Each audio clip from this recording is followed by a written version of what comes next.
తన చిన్న వయసు ఒక రాజకీయ నాయకునికి 46-47 ఏళ్ల వయసు అంటే అప్పుడప్పుడే ఆయన జీవితం బ్రహ్మాండంగా ప్రారంభమవుతున్న పరిస్థితి. ఇంకొక 20-25 ఏళ్ళు అప్పటికే మంత్రి పదవి, డిప్యూటీ స్పీకర్ పదవి, అన్ని పదవులు చేస్తున్నారు కేసీఆర్ గారు.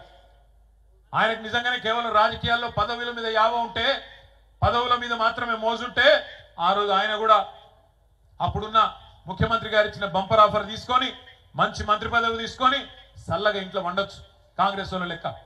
కానీ అట్లా కాకుండా అన్నిటికీ తెగించి తెలంగాణ నాయకులంటేనే తెలంగాణ ఉద్యమాన్ని పదవుల కోసం తాకట్టు పెడతారనే బదనాం ఏదైతే తెలంగాణ సమాజంలో ఉండేనో దాన్ని దూరం చేయాలని చెప్పి పదవి త్యాగంతోనే ఆనాడు తెలంగాణ రాష్ట్ర సమితి అనే పార్టీని ఆనాడు ఆవిర్భావం రోజే 3 పదవులకు కూడా రాజీనామా చేసిండ్రు కేసీఆర్ గారు. ఆ తర్వాత 14 ఏళ్ల పాటు దెబ్బలు తిన్నాడు, ఎదురు దెబ్బలు తిన్నాడు, అక్కడక్కడ విజయాలు, అక్కడక్కడ అపజయాలు అన్ని కూడా చూసిండు కేసీఆర్ గారు. పాట కూడా రాసిండు తానే స్వయంగా. తెలంగాణ ప్రజల్లో ఒక విశ్వాసాన్ని నింపడానికి సిపాయిల తిరుగుబాటు విఫలం అయ్యిందని అనుకుంటే వచ్చేదా దేశానికి స్వాతంత్రం. సిపాయిల తిరుగుబాటు 1857లో విఫలం అయ్యిందని చెప్పి ఎక్కడోళ్ళు అక్కడ బీరిపోతే దేశానికి స్వాతంత్రం వస్తుండనా? అట్లనే రాజీ లేని పోరాటమే విజయం సాధిస్తుంది, ముమ్మాటికి తెలంగాణ రాష్ట్రం వచ్చి తీరుతుంది అని ఆనాడు 2001లోనే పాట రూపంలో మాట రూపంలో కేసీఆర్ గారు ఆనాడు చెప్పడం జరిగింది. ఇప్పుడే కమలాకర్ అన్న ఒక మీకు పాట చూపెట్టిండు, తాను తయారు చేయించిన పాట. అందులో చెప్పిండు, ఏమన్నాడు? కేసీఆర్ అనేది ఒక పేరు కాదు, కేసీఆర్ అంటే పేరు కాదు, కేసీఆర్ అంటే తెలంగాణ పోరు అనే మాట ఇప్పుడే కమలాకర్ గారు ఏదైతే చెప్పినారో అది అక్షర సత్యం. కేసీఆర్ ప్రతి మాట ఒక తూటా లెక్క వేలింది తెలంగాణ ఉద్యమంలో. 2001 నుంచి 14 దాకా ఒక ఉత్కృష్టమైన ప్రజాస్వామిక ఉద్యమానికి రాజకీయ రూపు కల్పించి తెలంగాణ ప్రజలను ఒక రాజకీయ శక్తిగా మలిచి అద్భుతంగా ఈరోజు తెలంగాణ సాధన జరిగింది అంటే దానికి కారణం ఖచ్చితంగా 3. ఒకటి కేసీఆర్ నాయకత్వం, రెండోది విద్యార్థి అదేవిధంగా పోరాట వీరుల అమరత్వం, మూడవది కాంగ్రెస్ పార్టీ కర్కశత్వం. కేసీఆర్ నాయకత్వం, విద్యార్థుల పోరాట వీరుల అమరత్వం, కాంగ్రెస్ కర్కశత్వం, ఈ మూడింటి వల్ల తెలంగాణ ప్రజల్లో ఒక నిప్పు పుట్టి అది ఆర్పలేని నిప్పుగా మారి ఆఖరికి మమ్మల్ని కాల్చేస్తుందేమో అని కాంగ్రెస్ పార్టీ భయపడి ఇయ్యకపోతే ఈపు చింతపండు అవుతుందని చెప్పి అర్థమైనాక ఆనాడు విధి లేక దిగి వచ్చి ఇచ్చింది కాంగ్రెస్ పార్టీ.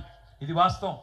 ఇవాళ ఎవరో ఒక ఆనాడు ఉద్యమంలో అడ్రస్ లేనోడు మాట్లాడుతున్నాడు. ఇవాళ ఆనాడు తెలంగాణ ఉద్యమంలో మన మీదకి తుపాకీ తీసుకొచ్చినోడు ఇవాళ మాట్లాడుతున్నాడు. సోనియమ్మ తెలంగాణ ఇవ్వకపోతే మీరు నాంపల్లి దర్గా కాడ అడుక్క తింటుండే అని మాట్లాడుతున్నాడు తెలంగాణ ప్రజలను ఉద్దేశించి.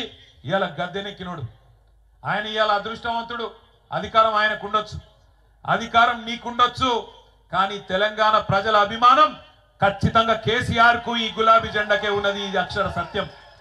నువ్వు ఇవాళ అరిచేతుల వైకుంఠం చూపెట్టి 6 గ్యారెంటీలు అని చెప్పి 420 హామీలు ఇచ్చి దొంగ మాటలు నంగనాచి కబుర్లు చెప్పి ఇవాళ నువ్వు గెలవచ్చు.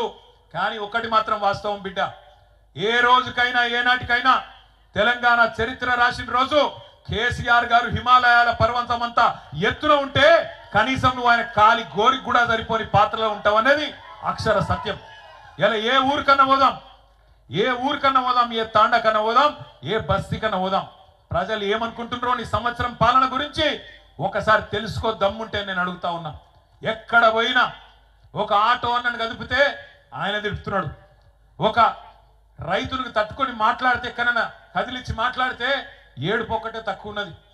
మహిళలను ఏమమ్మా ఎట్లున్నారంటే వాళ్ళు బాధలే చెప్తున్నారు.